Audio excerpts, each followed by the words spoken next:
নমস্কার বন্ধুরা, ভজরি মান্না কিচেনে তোমাদের সবাইকে স্বাগত। আজকে চলে এলাম একটা সজনে ডাঁটার সবজি নিয়ে। কি কি উপকরণ লাগলো, কিভাবে বানালাম, চলো আমরা রান্নাটা শুরু করি। সজনে ডাঁটার সবজি বানাবার জন্য আমি এখানে সজনে ডাঁটাকে কেটে ধুয়ে নিয়েছি, বেগুন নিয়েছি, কুমড়ো, আলু, পেঁপে, পেঁয়াজ আর ভেজানো ছোলা, এই সব দিয়ে আমি সজনে ডাঁটার সবজিটা রান্না শুরু করছি। এরপর গ্যাসের মধ্যে একটা কড়াই বসিয়ে তাতে একটু সর্ষের তেল গরম করে নিচ্ছি, দিয়ে দিচ্ছি একটু পাঁচফোড়ন আর কেটে রাখা পেঁয়াজ, একটু ভেজে নিচ্ছি। পেঁয়াজটা একটু ভাজা ভাজা হল, তাতে দিয়ে দিলাম দুটো শুকনো লঙ্কা। ফোড়নটা খুব ভালো করে ক্র্যাক হয়ে গেছে, এই পর্যায়ে আমি দিয়ে দিচ্ছি কেটে রাখা আলু আর পেঁপে।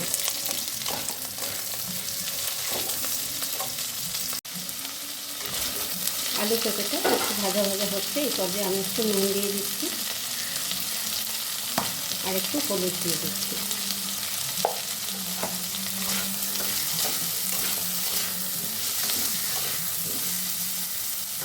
আলু পেঁপের সঙ্গে আমি সজনে ডাঁটাটাও দিয়ে দিচ্ছি। এটাও একটু শক্ত সবজি, এটাও একটু আলু পেঁপের সঙ্গে ভাজা হয়েছে। এবার আমি একটা ঢাকা দিয়ে দিচ্ছি সুসিদ্ধ খাওয়ার জন্য।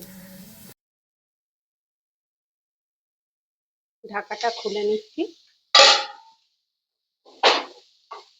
সবজিগুলো একটু ভাজা ভাজা হয়েছে।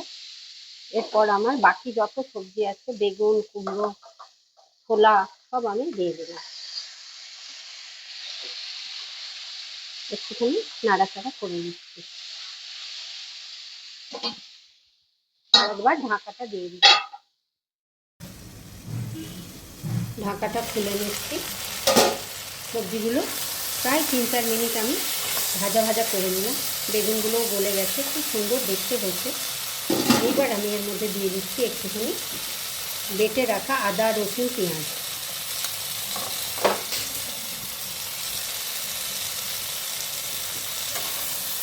আদা বাটা দিলে সজনে ডাঁটার তরকারিটা আদা রসুন বাটা দিলে খুব সুন্দর একটা গন্ধ আসে। আর দিয়ে দিচ্ছি একটু গুঁড়ো মশলার মধ্যে একটু জিরের গুঁড়ো আর একটুখানি লঙ্কার গুঁড়ো। ঝালটা তোমরা পরিমাণ মতো দিও। ভালো করে নেড়ে নিচ্ছি। মশলাগুলো একটু ভাজা ভাজা হয়েছে। এবার আমি একটুখানি পরিমাণ মতো চিনি দিয়ে দিলাম, নুন চিনির ব্যালেন্সের জন্য। একটু মিষ্টি মিষ্টি হলে সবজিটা খেতে খুব ভালো লাগে। দিয়ে নাড়াচাড়া করে দিলাম। চিনিটাও বেশ গলে গলে গেছে। এই পর্যায়ে আমি একটু উপকরণ দিচ্ছি, একটু ফ্যাটানো টক দই। একটু ফ্যাটানো টক দই দিয়ে দিলাম, তাতে সবজির গ্রেভিটাও একটু ঘন হয়, স্বাদটাও একটু সুন্দর হয়।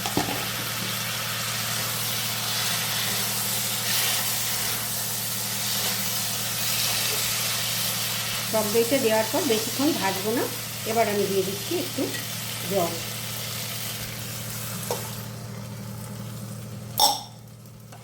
আমার সমস্ত মশলা সবজি সব মাখামাখি হয়ে গেছে। একটু ঢাকা দিয়ে সেদ্ধ করে নিচ্ছি। ঢাকাটা খুলে দেখে নিই সবজিটা হয়েছে নাকি।